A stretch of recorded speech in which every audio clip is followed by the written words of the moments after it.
Bienvenidos, hoy hablaremos de la dictadura y la vuelta de la democracia en Chile. Comencemos.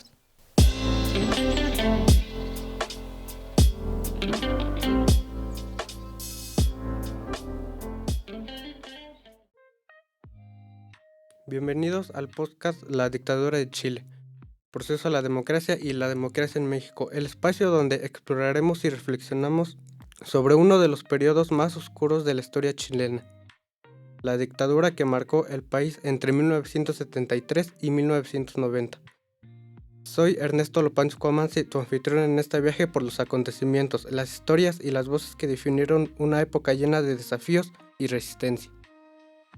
Me presento, soy Samara Sastre y les daré una breve explicación de la dictadura de Augusto Pinochet y su impacto en la sociedad chilena. Inició el 11 de septiembre de 1973. Augusto Pinochet lideró un golpe de Estado que derrocó al gobierno democrático de Salvador Allende. Mencionaré algunos hitos importantes. En 1980, plebiscito constitucional que aprueba una nueva constitución, la que extiende el mandato de Pinochet hasta 1988. 1983, protestas nacionales contra el régimen militar. 1984, formación de la Alianza Democrática, coalición de apartados políticos opositores a la dictadura. 1985, protesta nacional contra el régimen militar convocada por la Alianza Democrática. 1986, atentado contra Pinochet que resultó herido. 1987, plebiscito nacional que Pinochet es derrotado, se inicia la transición a la democracia. 1988, candidato de la concentración de partidos por la democracia gana elecciones presidenciales. 1998, Pinochet es arrestado en Londres por el orden del juez español Baltasar Garzón. Me presento, soy Ana Karen. A continuación les daré una breve explicación de cómo surge la dictadura en Chile y las circunstancias que llevaron al golpe de Estado. En 11 de septiembre de 1973, un golpe de Estado militar liderado por Augusto Pinochet derrocó al gobierno democrático de Salvador Allende, dando inicio a una dictadura que se prolongó por 17 años. Las causas del golpe de Estado son complejas y multifacéticas, pero algunos de los factores que contribuyeron a su desarrollo fueron polarización política. La sociedad chilena se encontraba profundamente dividida entre de izquierda y derecha. El gobierno de Allende, de tendencia socialista, enfrentó una fuerte oposición por parte de los sectores conservadores y de la clase alta. La crisis económica, la economía chilena enfrentaba una serie de dificultades como alta inflación, escasez de productos básicos y una creciente descontenta social.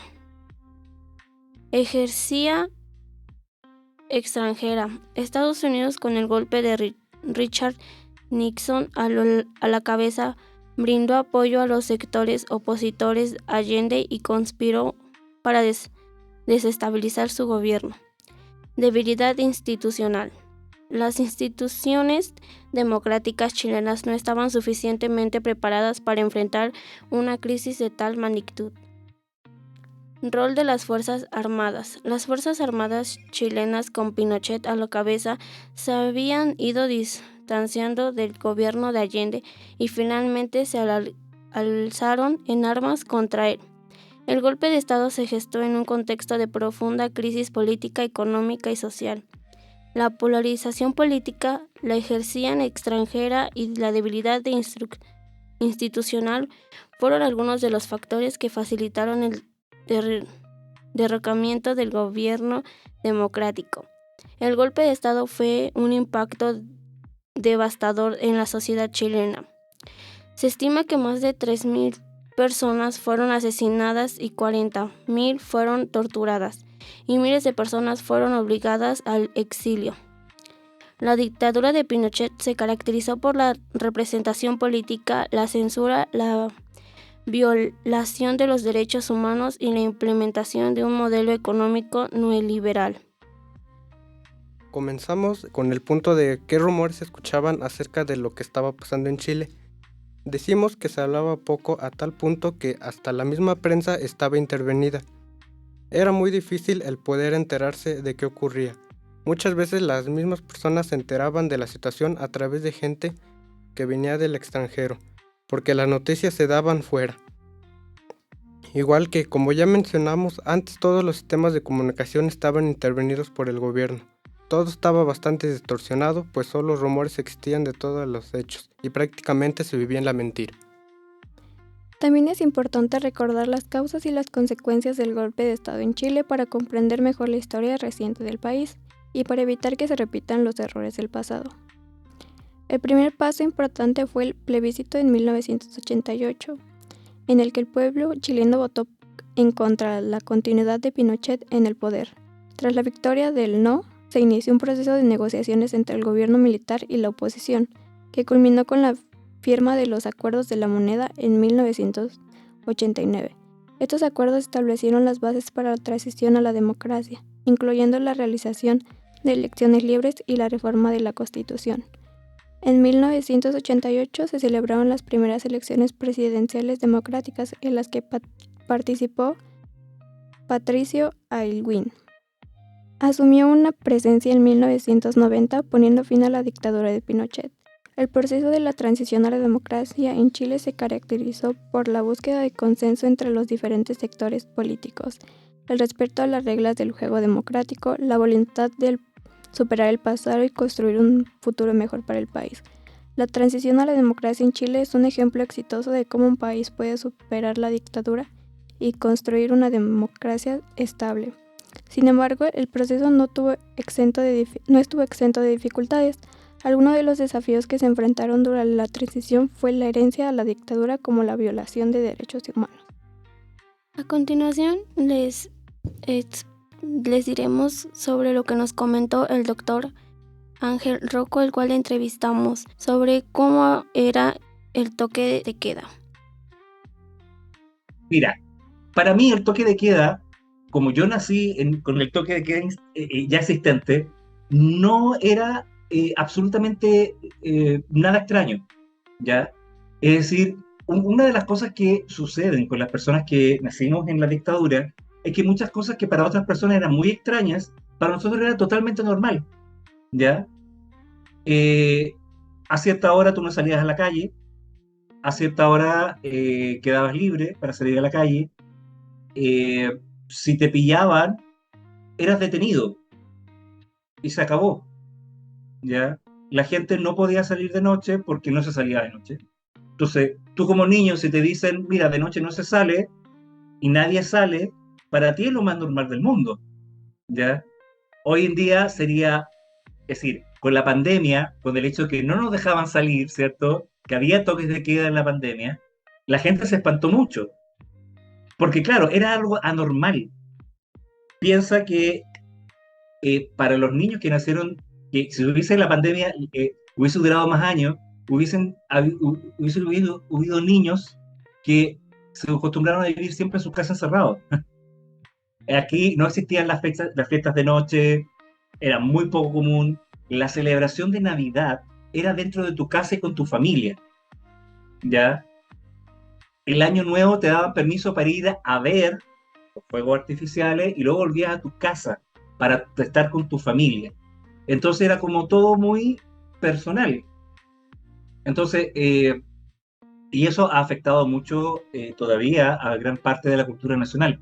Acá en Chile en Navidad es silencioso, súper silencioso, ¿ya? Es un país donde la gente valoriza el que nadie meta bulla. Como tal, existen distintos puntos de vista, pues por ejemplo, la gente que nació en la dictadura se les hizo algo completamente normal a comparación con personas ya mayores. En esos tiempos, esto hoy en día ha afectado mucho a gran parte de la sociedad. Esta situación llegó a tal punto que hasta las celebraciones, como es la Navidad, sean muy silenciosas, pues se acostumbrara a que en las noches no haya casi ningún ruido, consecuencia de los toques de queda de la dictadura. Como siguiente punto es cómo era la economía en ese tiempo. En este punto hoy en día sigue en debate, pues antes de la dictadura había escasez de alimentos, cosa que no pasaba en el gobierno militar, pues hubo un auge económico y aunque había restricciones hacia la libertad de las personas, podían comprar lo que quisieran. Hoy en día siguen existiendo quejas, pues las mismas personas aclaran que estaban económicamente mejor en esos años de la dictadura, que hasta cierto punto aún defienden esa manera de gobernar. Antes de la dictadura, ¿cierto? En el gobierno de Allende, había mucha escasez de alimentos. ¿Ya? Chile pasaba, había que hacer filas para comprar, tú no podías comprar cualquier cosa, había escasez. Durante el gobierno militar hubo un auge económico. Entonces, ¿qué pasaba durante el gobierno militar? Si bien había restricciones de la libertad, podías comprar muchas cosas, ¿ya? Chile era uno de los pocos países de esta área de Sudamérica que podía comprar cosas afuera, ¿cierto? Podías tener lo último en tecnología, había llegaron los primeros megamercados, teníamos mall, teníamos centros comerciales. Entonces, desde el punto de vista económico, la gente estaba muy bien. Después de revisar el punto anterior, es relevante también hablar acerca de cómo es que se logró que las personas dieran sus opiniones sin preocuparse de las consecuencias. Hablamos que se normalizó eso de no preguntar y no decir nada. El chileno en general pregunta muy poco. En aquellos tiempos de dictadura, el solo preguntar era muy mal visto. Solo las nuevas generaciones nacidas ya en democracia ven que tienen el derecho a opinar. Pero a comparación de las personas mayores, se acostumbraron al yo no opino ni pregunto. Mira, se dio mucho una cultura de yo no pregunto ni digo nada, ¿ya? El chileno en general pregunta muy poco, porque en esos años preguntar podía ser peligroso. Entonces, si tú veías que el profesor del colegio no aparecía más, y si tú preguntabas, oye, ¿qué pasó con mi profesor? Te decían esas cosas no se preguntan, o simplemente no te contestaban. Si tú veías que un vecino desaparecía, nadie comentaba ni preguntaba nada. Es decir, la sola idea de preguntar, ni siquiera de expresar lo que tú piensas, sino de preguntar cosas, era muy mal visto. De hecho, todavía, culturalmente, las personas que reclaman sus derechos son vistos como personas molestas y complicadas. El opinar es mal visto, ¿ya? Recién las nuevas generaciones, que ya nacieron en democracia, ven que tienen el derecho a opinar, pero las personas mayores, ¿cierto?, se acostumbraron al hecho de que yo no digo, yo no pregunto. Seguimos por analizar qué desafíos se enfrentó Chile durante la transición a la democracia. Hablamos que fue compleja, pues el gobierno de la dictadura duró bastantes años. Esto provocó que el país quedara partido en dos políticamente. Hoy en día este problema aún continúa, pues la gente tuvo que aprender prácticamente una generación completa lo que era votar, lo que era la libre expresión de las ideas, pero a la misma vez estaba la problemática de la división de país, y eso continuó afectando. Pues Chile hace unos años tuvo un estallido social que derivó en el requerimiento de una nueva constitución que no se logró por falta de apoyo. En pocas palabras, la gente un año votó a favor de la nueva constitución y al año siguiente dijo que no la quería. Y pues el país sigue funcionando con la constitución de la dictadura. Así que su principal desafío o problema tiene que ver con la incapacidad como sociedad de superar las diferencias entre sus grupos políticos.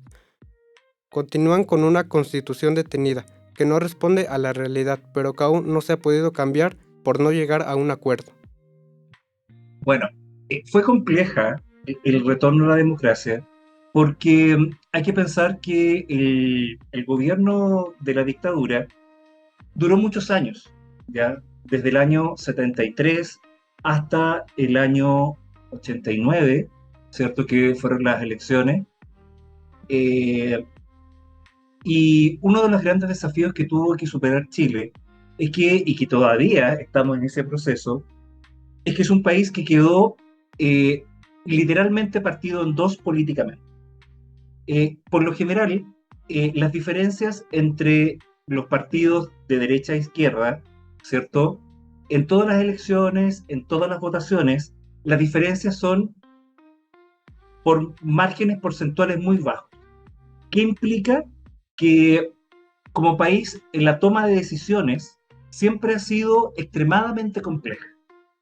Después de la dictadura, ¿cierto? Con la llegada de la democracia, la gente tuvo que aprender, toda una generación completa, aprender lo que era la democracia, lo que era votar, ¿ya? Lo que era la libre expresión de las ideas. Pero al mismo tiempo estaba la problemática de la división de país. Y eso nos sigue afectando porque, si ustedes revisan la prensa, Chile tuvo un estallido social, ¿cierto?, que derivó en el requerimiento de una nueva constitución que finalmente no se logró por falta de quórum. Es decir, la gente un año votó a favor de nueva constitución y al año siguiente dijo que no la quería. Ahora continuemos hablando acerca de la democracia en México, la cual ha experimentado avances significativos a lo largo de los años, pero también enfrenta desafíos importantes. Desde el inicio del siglo XXI, el país ha realizado importantes reformas políticas y electorales que han fortalecido sus instituciones democráticas. La alternancia en el poder entre diferentes partidos políticos a nivel federal y estatal ha sido un signo positivo de la consolidación democrática. Sin embargo, persisten desafíos como la corrupción, la impunidad, la desigualdad social y la violencia. Estos problemas han generado desconfianza en las instituciones y en sistemas políticos en general. Para fortalecer la democracia en México, es necesario seguir trabajando en la consolidación del Estado del Derecho, garantizar la independencia de los poderes, promover la participación ciudadana y combatir la corrupción y la impunidad. La sociedad mexicana juega un papel fundamental en este proceso, exigiendo transparencia, rendición de cuentas y respeto a los derechos humanos. Para concluir con este podcast, sabemos que este periodo oscuro dejó heridas profundas en nuestra sociedad y en los corazones de quienes perdieron a sus seres queridos. En este momento de reflexión queremos expresar nuestro más sentido pésame a todos los familiares y personas que sufrieron pérdidas irreparables. Que la memoria de quienes ya no están con nosotros nos guíen hacia un futuro de justicia, verdad y reconciliación. Recordemos con amor y respeto a todos los que lucharon por la libertad y la democracia en tiempos difíciles. Su valentía y sacrificio nunca serán olvidados. Agradecemos a La Colmena, Centro de Tecnologías Creativas Grace Quintanilla, por grabarse en sus instalaciones y permitirnos esta experiencia, como también al Dr. Ángel Rocco por sus testimonios acerca de la dictadura, y a nuestra profesora, la doctora Noemí Presa Carreño, por guiarnos en este proyecto. Muchas gracias.